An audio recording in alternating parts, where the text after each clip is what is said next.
Okay, and we're going to hit Luke here in Phoenix. Luke. Hi, Luke.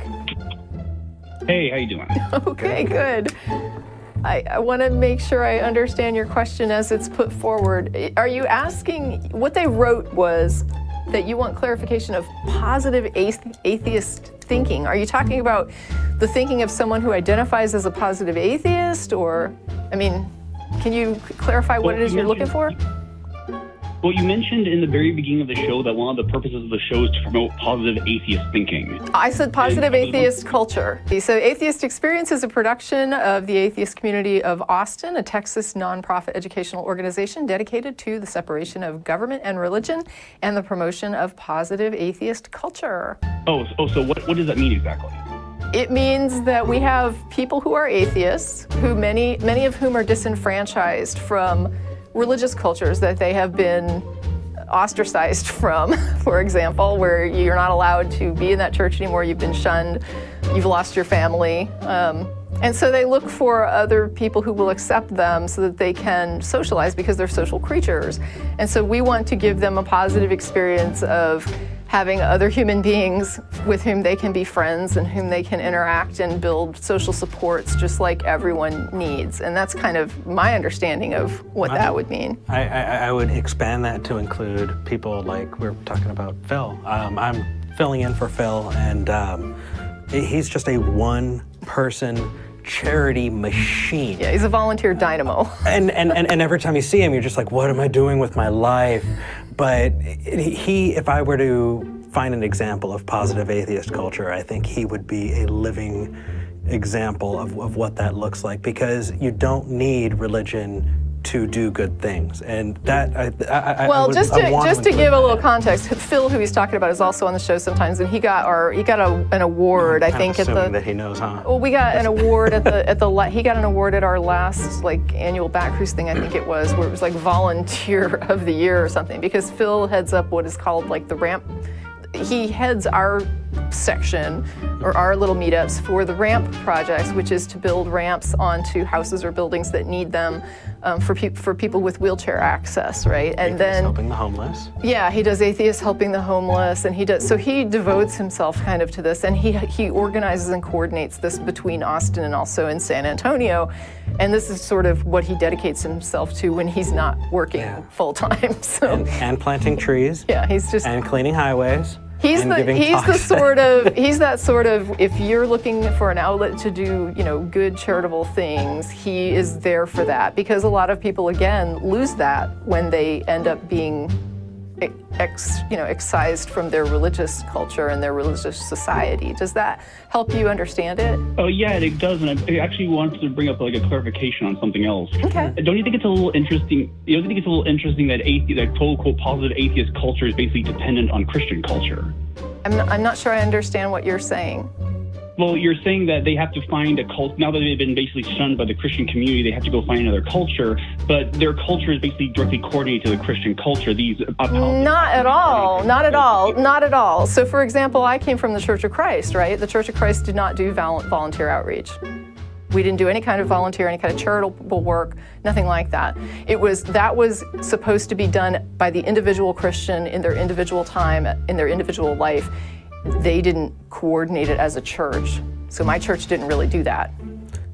So it's as far as if a person is involved in a charitable culture, that can be religious or not religious. There are secular charities that aren't necessarily atheist related, right? There are charities that are involved with education and literacy that aren't religious or atheistic or anything. So charity is not owned by the church, right? Charity is something some churches do, but charity is also something that some people do. And it's really exciting that you don't put those things together, because that's something that was ingrained in me in the church, was that is what a Christian does. And when people would you were a liberal Christian. Oh no. When I was but the idea when people described themselves and they talked about other people, he's a good Christian person. And so a big piece of that for me, Luke, is saying no, that's not necessarily the case. The reason we're bringing it up as positive atheist culture is because we want to show that you don't have to have God. And if there wasn't helping people is not You can be involved in a religion and help people, but people helping people is a human thing. Whether you're religious or not, it's something people do because we're social animals. And we kind of have nothing to show that against except theism. I mean, if there wasn't theism, there wouldn't be atheism, right? I mean, that's just kind of what you're left with. So if one went, the other would go too, and it would just be positive culture. Right. So if I'm hearing you correctly, like helping others and being charitable are moral imperatives in atheism. I'm not saying that it's a moral imperative in atheism. What I'm saying is it's a natural human thing.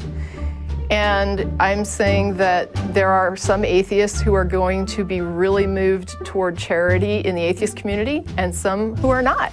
Some who just want to come to the pub night. Yeah, that's just an example. It's not a requirement for an atheist to do charity. It's not, it's just, it's available if they want to do it. It's about creating those opportunities for anybody that wants to pursue them. Phil is very in pursuit of those things. Yeah. Other people may do some of them and not others, and some people may do none of them. Well, look at the Secular Families group. That's not necessarily He was, what was it? Eric was talking earlier about the idea that ACA is going to start a secular group for families, because a lot of the people who are in the group currently either don't have children or are not inclined to sort of participate in a family type thing. Like if you don't have kids, it's not that important to you. But if you do have kids, it's very important to you. Like, where do I go? I can't, like he was saying, I'm not dragging my kid to the happy hour.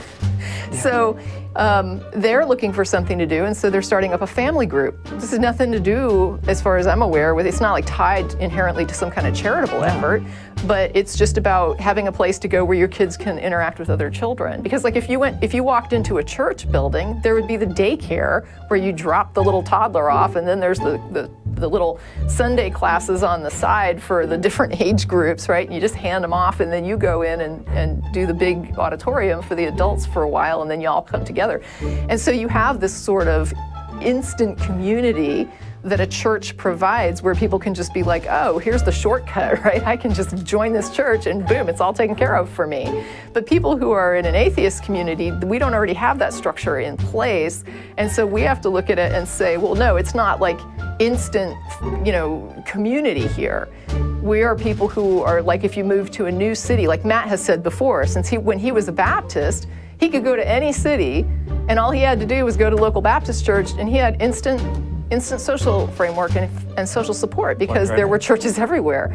But there's not like an atheist church. I mean, there are some secular church models, but the atheism itself doesn't really require coming together on Sundays or there's nothing about that. So we are people who, we have the same human need to socialize and to want to help sometimes other people, and to do all kinds of things, have families and whatnot. And so we don't have the little instant pill that bang, there's the church and here it all is. So we have to kind of do our own grassroots kind of thing. And the reason that the churches are set up as socially as they are is because of human need, right? You have the daycare because your church members have kids. So it's built around what people need, and what we're having to do is build something around what people need. Does that make sense? But I'm not suggesting that you don't, obviously you don't have the accessible institutional structures that churches have. I'm just questioning the justification for the desire to say, oh, we do charitable work, because at times it implies that in atheism, charity is a moral good that you should pursue. No, I don't agree with that, because not all atheists are involved in charity work. Some of them, there are going to be some people who want to do charity. And for those people, it's good to have those charitable outreach efforts, so that if that's what they're into and that's what they want to do, they can go and do that. And there's other people who are just like, I just need to have contact with other people sometimes, and I want to go to happy hour on Thursday and brunch on Sunday, and that's all I really need from the group. And nobody says, oh, you're a horrible, immoral atheist because you don't come do the ramp build. No. So basically, so for the fulfillment of human need is a moral imperative and a moral good in atheism. I'm not saying. Wait. Yeah, it's not. It's not a moral imperative. It's just simply people are social by nature, And so most people, I mean, there are some people who don't like socializing, right? Who just say, I'm going to join ACA, but I really don't want to come to the stuff because I like just hanging out at home watching TV and ordering a pizza. But when you're asking about what is positive atheist culture, it's not positive atheist morality. We're not telling people what they have to do or don't do, and we're not judging them by which groups or which parts they participate in. We're just simply offering them things that people often express as needing as human beings with social needs, right? So sometimes they just want to have contact with other people. They might want to meet other people for a romantic relationship. You know, they may want to have an opportunity to do charitable work. They may just want to go somewhere where their kids can socialize with other kids outside of school. But it's not, I think you're a little bit too focused on this moral concept. But when I'm discussing this with you, you're basically saying that fulfilling human needs is something that we as people should do and ought to do. I think that it helps people. I'm not telling anyone to do it or not do it. I'm just saying that you can create those opportunities if this is what you'd like to do. You seem super hung up on... I'm not telling people, and this is the thing. Part of what I was explaining to somebody earlier when they were asking, is my reason for doing this to convert people to atheism? And I said, my reason is just to give them their lives back and let them do it. And I used an analogy also with someone else where I said, it's like somebody's in chains. I'm just breaking the chain. I'm not telling them where to run to when I release them or whether they have to move at all when I break the chain. If that chain gets broken, it's up to them what they do with it. I'm not telling them what to do. I'm not doing shoulds here. I'm not saying we're breaking these chains and now we're going to tell you that you should do this and you should do that. I'm just saying I'm breaking the chain. You're a human being. You have the freedom now to make choices about your life and what you want to do and where you want to go with that. And it is not up to me to tell you that. You have to sort that out for yourself. It's your life. Yeah! So, what she said.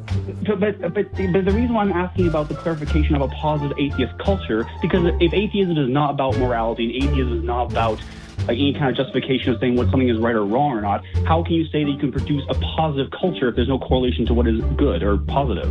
We are offering, I'm not saying that something, we are offering things that people traditionally express that they would like. Right? That help them in their lives, that they want to do in their lives. I'm not making judgments about what those people are asking for. The people that have children, we were talking earlier about, you know, the morality of if everybody did it, and I was suggesting maybe that it would be more moral if we weren't breeding, right?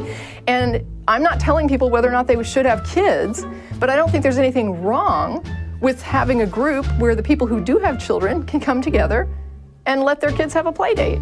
I'm not saying that people should do that. I'm saying that there are people who feel like they would really like to have it.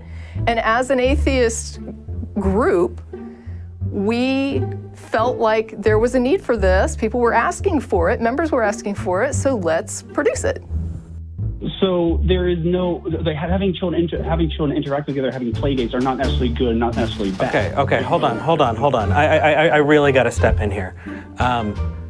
Okay, so what springs to mind is the Sci 10 Bruggencate kind of idea that because you don't have God, you can't make a decision on what is good or bad, what is moral or immoral, because you don't have that basis.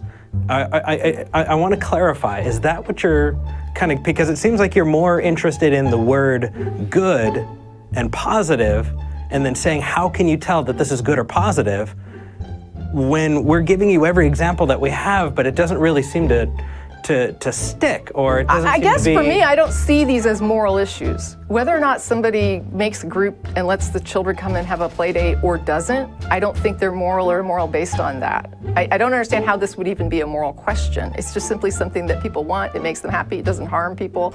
And so it would be provided because it meets a need that people have expressed as a need. That's all it is. It's not about telling people what they should or whether or not they should bring their kid. If you don't bring your kid to the play date, you're immoral. I'm not telling them that. And I'm not telling them, you know, you shouldn't bring your kid to the play date. It's like, bring your kid to the play date, don't bring your kid to the play date. It doesn't matter. Some people want to have this play date group, and so we made a play date group because it makes some people happy. And that's up to them. If they didn't take advantage of it, we'd cancel it.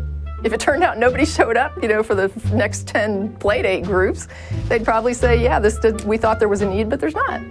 And just stop it. I don't think it would be good or bad. It would just be people wanted it, made them happy, the other people didn't want it, whatever.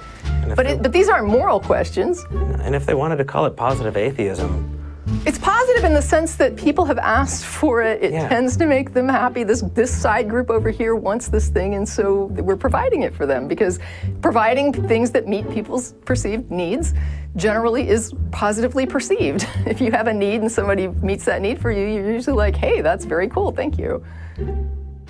But these aren't moral questions. But if you don't have something that has, if you hold to a philosophy that denies the existence of intrinsic value or moral purpose, I told you. Can I knew it. Oh, thank you, Eric. No, this isn't. But these aren't questions of morality, right? These aren't moral questions. I mean, what you're doing here is you just put us through, I don't know how many minutes of useless discussion because you would not come out with what your point was. Why did you do this whole sideline thing of what is if this was your question, why the hell did you ask this right up front instead of wasting the time that you did at the end of this show? And really, if you're going to have your conclusion from the beginning that we can't be moral creatures or have that kind of decision-making ability, then if you've already come into it with that decision, why should we care what you have to say from I'm beyond that. I'm beyond that. What does your morality say about dishonesty? When you come on and you ask about this positive atheist culture, and you're basically trying to set up this framework of, I'm going to spring this trap. This is a trick question. I took your call because you were asking what is positive atheist culture, and I thought this is a simple thing to explain to a person. The problem is it's not a simple thing to explain to a person who is being dishonest and calling for dishonest reasons and doesn't really want to know the answer. This was a fact, right? Or what is it, jacking off, JAQ, just asking questions. You didn't really want an answer to this question. You wanted to make a point, but instead of making an honest point, you asked a freaking question that really wasn't relevant and really was just a distraction to kind of try to get us to loop us around so that you could say what you really wanted to say, because you really didn't give about what the answer was here, and that is a waste of the show's time. I don't appreciate that kind of dishonest question when you're really trying to make a point. Next time you call, make your freaking point. I don't know about you, but I found that very clarifying. And I will explain why in another video. Until then, take care and Godspeed.